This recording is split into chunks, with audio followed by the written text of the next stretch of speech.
हुए आतंकी हमले की कड़ी निंदा की है और ऐसा करके चीन ने न सिर्फ पाकिस्तान को आईना दिखाया है बल्कि यह भी साफ कर दिया है कि वो हर तरीके से आतंकवाद का कड़ा विरोध करता है।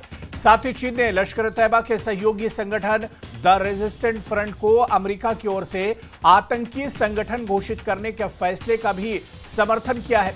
दरअसल अमेरिकी स्टेट डिपार्टमेंट ने टीआरएफ को विदेशी आतंकवादी संगठन घोषित कर दिया है।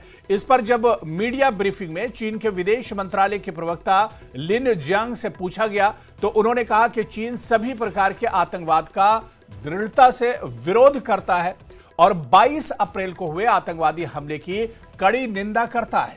चीन ने कहा कि वो आतंकवाद के खिलाफ क्षेत्रीय सहयोग की अपील करता है। तो ये एक बड़ा झटका पाकिस्तान के लिए समझा जा सकता है, आतंकवाद के लिए समझा जा सकता है, क्योंकि चीन ने टीआरएफ पर बैन का समर्थन किया है। पहलगाम हमले की चीन ने भी निंदा की है और चीन ने एक तरह से पाकिस्तान को आईना दिखाया है। आतंकवाद को लेकर चीन टीआरएफ पर पाबंदी की हिमायत करता है। चीन ने पहलगाम हमले की भी सख्त मजम्मत की है और ऐसे में चीन ने पाकिस्तान को आतंकवाद को लेकर आईना दिखाया है।